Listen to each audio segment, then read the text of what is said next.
उत्तर प्रदेश के मुख्य निर्वाचन अधिकारी नवदीप रेणवा ने मतदाता सूची के विशेष प्रांगण पुनरीक्षण SIR 2026 अभियान के अंतर्गत शुक्रवार को लोक भवन स्थित मीडिया सेंटर में की प्रेस वार्ता। आइए देखते हैं संवाददाता अभिषेक दुबे की रिपोर्ट।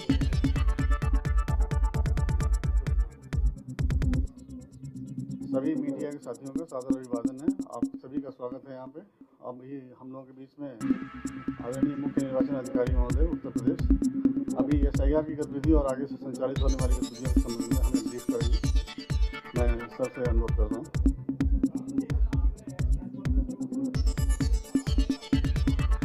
बिल्कुल, उसको भी हम सब समझाएंगे।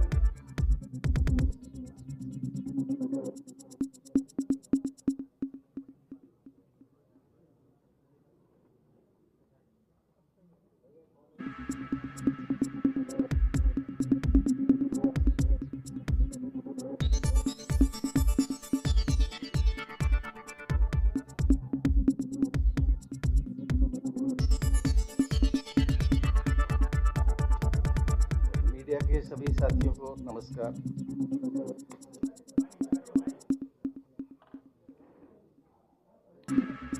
उत्तर प्रदेश में 27 अक्टूबर से विशेष प्रगाढ़ पुनरीक्षण की भारत निर्वाचन आयोग की घोषणा के बाद शुरुआत हुई थी और हमारा सबसे पहले जो गणना चरण प्रारंभ हुआ था 4 नवंबर से और उसकी अवधि बढ़ाई गई थी और उसके बाद 6 जनवरी को हमारा आलेख्य मतदाता सूची प्रकाशित हुई थी, ड्राफ्ट इलेक्टोरल रोल। और कार्यक्रम ये था कि 6 जनवरी से 6 फरवरी तक 1 महीने का समय दावा और आपत्ति का रहेगा, जिसमें मतदाता फॉर्म 6 भर के अपना दावा कर सकते हैं वोटर लिस्ट में नाम लाने का। फॉर्म 7 भर के आपत्ति की जा सकती है किसी वोटर का नाम हटाने के लिए और जो लोग दावा कर रहे हैं उसमें ऑब्जेक्शन करने के लिए, और फॉर्म 8 संशोधन करने के लिए। तो अभी आज लगभग 1 माह हो गया इस दावा और आपत्ति अवधि को, और इस अवधि में हमारे पास बड़ी संख्या में फॉर्म 6 आए हैं।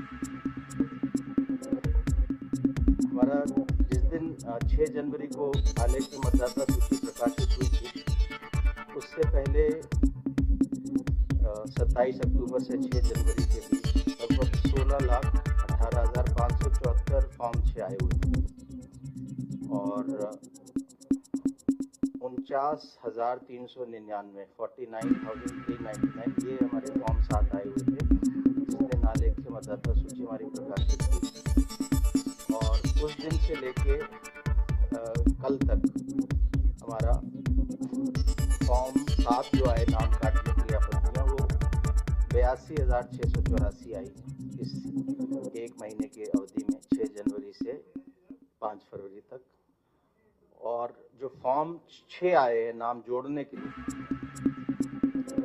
फॉर्म 7 82,684, ये कल जो हमने अपना डेली बुलेटिन दिया था उसके अनुसार है। तो जो डेली बुलेटिन है जो कल हमने दिया, इसका मतलब परसों रात तक यानी 4 फरवरी की रात तक ये फिगर्स थे 82,684 के, और इसका जो कल का फिगर है वो आज के डेली बुलेटिन में हम लोग छापेंगे। और फॉर्म 6 जो नाम जोड़ने के लिए दावा है वो 37,80,414 फॉर्म आए हैं।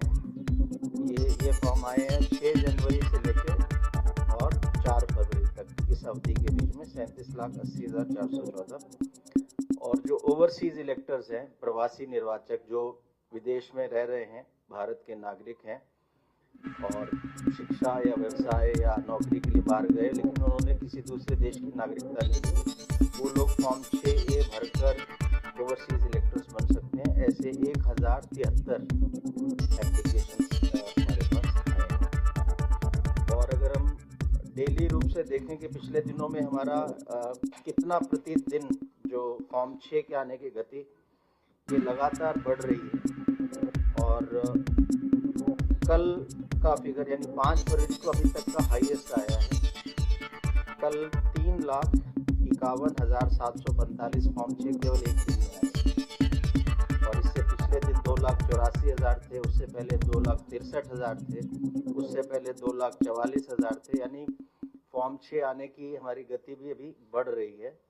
तो जो हम बता रहे थे, ड्राफ्ट वोटर लिस्ट जब पब्लिश हुई थी कि बड़ी संख्या में अभी लोग मतदाता सूची से बाहर हैं, तो वो लोग फॉर्म 6 भर रहे हैं।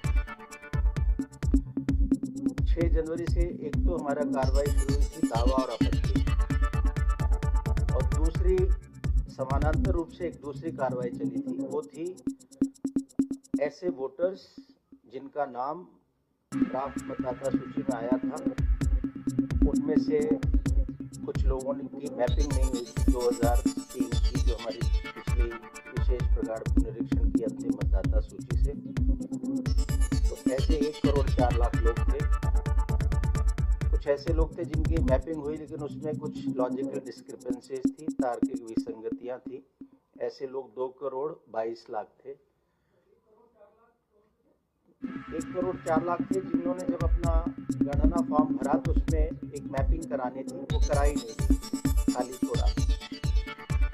और 2,22,00,000 ऐसे हैं जिन्होंने 2,22,00,000 जिन्होंने मैपिंग तो करवाई लेकिन उसमें तार्किक विसंगतियां थी। तार्किक विसंगतियों का अर्थ है कि उन्होंने यदि अपना पिता के नाम से किसी व्यक्ति से मैपिंग कराई तो वो जो नाम पिछली वोटर लिस्ट में जिस सीरियल नंबर से कराया वो नाम और उनके पिता का नाम जो आज वोटर लिस्ट में उसमें कुछ भिन्नता आ गई, या पिता से मैपिंग जिनसे कराई उनकी और इनकी आयु में अंतर 15 साल से कम का आ रहा है, या बहुत ज़्यादा आ रहा है, 50 साल से अधिक का आ रहा है। तो ऐसे कुछ कारणों से तार्किक विसंगतियाँ आई थी, तो उनको भी नोटिस जा रहा है, गया है और जा भी रहा है। सो कुल मिला के 3,26,00,000 लोगों को नोटिस जाना है, उनका फिर जवाब आना है और उस पर BRO को एक निर्णय लेना है। तो ये हमारी कार्रवाई भी साथ ही साथ चल रही थी, दावा और आपत्ति के साथ ही साथ। इसमें हमारा जो अभी तक का लेखा जोखा है कि 2,37,00,000 नोटिस हमारे जनरेट हो गए सिस्टम से, और जिसमें से 86,27,000 नोटिस मतदाता को सर्व भी कर दिए गए, उनको दे भी दिया गया है। और इनमें से 30,30,000 मतदाताओं की सुनवाई भी हो गई। 30,30,000 तो यानी जो नोटिस का अभी 9.2% लोगों की सुनवाई हो गई। हाँ, 3,26,00,000 के सापेक्ष ये फिगर्स आ रहे हैं। 2,37,00,000 का नोटिस जनरेट हो गया, 86,27,000 को नोटिस मिल भी गया है, उनमें से 30,30,000 ने सुनवाई भी करवा ली अपने डॉक्यूमेंट।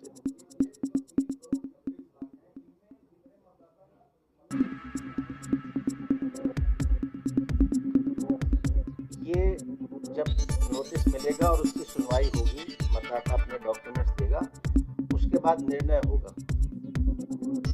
हाँ, इस प्रक्रिया चल रही है। तो मैं आपको बताया कि इतना अभी तक प्रगति हुई है, और इस वजह से इन दोनों वजहों से मेनली नोटिस और जिस गति से हमारे फॉर्म 6 आ रहे हैं, लगभग रोज़ गति बढ़ रही है, उसके लिए 27 जनवरी को मान्यता प्राप्त राष्ट्रीय और राज्य के जो राजनीतिक दलों के साथ बैठक हुई थी मुख्य निर्वाचन अधिकारी कार्यालय में, और उसमें किसी दल द्वारा ये कहा गया कि समय बढ़ना चाहिए दावा आपत्ति का भी और नोटिस जारी होकर उसका जवाब देने का भी, और सभी दल इससे सहमत थे। और इसी क्रम में भारत निर्वाचन आयोग को एक अनुरोध हम लोगों ने किया था कि ये समय दावा आपत्ति का भी बढ़ा दिया जाए और नोटिस जारी करके सुनवाई पूरी करने का भी। जो भारत निर्वाचन आयोग ने इस पर एक निर्णय लेके ये बताया कि जो हमारा 6 फरवरी आज जो अंतिम दिवस था दावा आपत्ति का, ये अब 6 मार्च हो गया। 1 महीने का समय हमें और मिला उत्तर प्रदेश के लिए, जिसमें लोग दावा आपत्ति कर सकते हैं। किसी का नाम जुड़ा नहीं है तो वो जुड़वा सकते हैं। आज जो अंतिम दिन था, अब ये 1 महीने का समय अवधि बढ़ गई उत्तर प्रदेश में, अब 6 मार्च तक लोग अपना नाम जुड़वाने के लिए फॉर्म 6 दे सकते हैं। नाम किसी का कटवाना है तो फॉर्म 7 दे सकते हैं, संशोधन के लिए फॉर्म 8 भी दे सकते हैं। ये दोनों चीज़ें बिल्कुल अलग अलग हैं। जो विसंगति या नो मैपिंग में जो नोटिस जारी होना है और उसका जवाब आना है और उस पर जो ईआरओ को निर्णय लेना है, इसके लिए समय अवधि भी बढ़ा दी। जो पहले 27 फरवरी थी वो अब 27 मार्च हो गई। नहीं, इसका निराकरण, अंतिम निराकरण 27 मार्च तक करना है। ये वो डेडलाइन है कि नोटिस सर्व हो जाए, लोग आ जाएं, अपनी सुनवाई करवा लें, दस्तावेज दे दें और ईआरओ निर्णय ले ले। ये 27 मार्च तक उनका साथ साथ निर्णय चल रहा है। हाँ, ये लास्ट है कि इसके अंदर हमें सब कंप्लीट करना है। तो देखिए, मेरा अनुरोध ये है कि मैं सारी बात कर रहा हूँ, थोड़ा सा आप थोड़ा फोकस करें। तो अभी 2 चीज़ें हैं, कंफ्यूज ना करें। पहला है दावा आपत्ति की अवधि बढ़ा दी 6 फरवरी जो आज थी, फॉर्म 6, 7, 8 देने की, वो 6 मार्च हो गई। दूसरा, जिसमें समय ज़्यादा लग रहा है, वो उन लोगों को जिन्होंने का नाम ड्राफ्ट में आया था, ऑलरेडी आ गया था, लेकिन उनकी मैपिंग नहीं हुई या मैपिंग में विसंगति हुई, उनको नोटिस जा रहा है, उनका जवाब आ रहा है और उस पर एक निर्णय हो रहा है। वो कार्रवाई अलग है। वो 27 फरवरी उसका अंतिम समय था, वो भी बढ़ के 27 मार्च हो गया। यानी अभी समय की कोई कमी नहीं है, कोई पैनिक करने की किसी की ज़रूरत नहीं। अभी भी नाम नहीं है तो अपना नाम दे सकते हैं। और अंतिम जो हमारी इस पूरे SIR 2026 की अंतिम मतदाता सूची अब उत्तर प्रदेश की 10 अप्रैल 2026 को प्रकाशित होगी। जनता अपना नाम देख सके ड्राफ्ट मतदाता सूची में। इसमें हमने न केवल भारत निर्वाचन आयोग के वेबसाइट पे अवेलेबल है ड्राफ्ट मतदाता सूची, ये उत्तर प्रदेश के वेबसाइट पे अवेलेबल है। सारे राजनीतिक दलों के बूथ लेवल एजेंट्स को दे दिया गया है। अब हमने एक निर्देश ये दिए कि जो हमारे बूथ लेवल अधिकारी हैं, प्रति कार्य दिवस 10 से 12 बजे के बीच में पोलिंग स्टेशन पर उपलब्ध रहेंगे और उनके पास ड्राफ्ट मतदाता सूची उपलब्ध रहेगी, जिससे कोई भी मतदाता 10 से 12 वर्किंग डे में अपने पोलिंग स्टेशन पे जाके BLO से मिल सकता है, ड्राफ्ट मतदाता सूची में अपना नाम देख सकता है। इसके साथ ही साथ बूथ लेवल अधिकारी के पास ASDDR लिस्ट यानी absent, shifted, death, duplicate, refuse to sign, ये वो मतदाता थे जो 27 अक्टूबर 2025 को जिनका नाम था उत्तर प्रदेश की मतदाता सूची में, लेकिन गणना चरण में अन्य कारणों से किसी की मृत्यु रिपोर्ट हुई कि चला गया है, इस कारण से इनका नाम 6 जनवरी को ड्राफ्ट मतदाता सूची प्रकाशित हुई तो उसमें नहीं रहा। ऐसे लगभग 2,88,00,000 लोग थे। इनके नाम ASDDR लिस्ट में हैं, बूथ वाइज हैं। वो लिस्ट भी BLO के पास है। कोई व्यक्ति जाके देख सकता है कि मेरा नाम पहले था तो क्यों कटा, मुझे क्या मरा हुआ दिखा दिया या मुझे शिफ्टेड दिखा दिया या मुझे एब्सेंट दिखाया, तो वो चीज़ भी जानकारी मिल सकती है। तीसरी चीज़, हर BLO को ये कहा गया कि 2003 की जो अंतिम मतदाता सूची थी उत्तर प्रदेश की, वो भी उनके पास उपलब्ध रहेगी, क्योंकि जब लोग नए अपना फॉर्म भर रहे हैं उनको भी मैपिंग करनी है, तो वो उससे मैपिंग भी देख सकते हैं 2003 की। चौथा जो नया निर्देश अभी दिया है वो ये है कि उस बूथ के वो वोटर्स जिनकी नो मैपिंग है उसकी लिस्ट भी रहेगी, वो वोटर्स जिनकी मैपिंग में कोई विसंगति है उसकी भी लिस्ट रहेगी। क्योंकि लोगों को ये कहना था कि हमें अभी तो नोटिस नहीं आया, लेकिन आशंका बनी हुई है कि हमें नोटिस तो नहीं आ जाएगा, तो उसके लिए भी हमने ये उपाय किया है कि अब जाके कोई भी मतदाता देखे कि अगर उसका नाम ड्राफ्ट मतदाता सूची में है, नो मैपिंग में नहीं है, तार्किक विसंगति वाले में नहीं है, इसका मतलब उसका फाइनल है, उसे कोई दिक्कत नहीं। तो और प्रतिदिन 10 से 12 BLO हर पोलिंग स्टेशन पे उपलब्ध रहेगा। इसके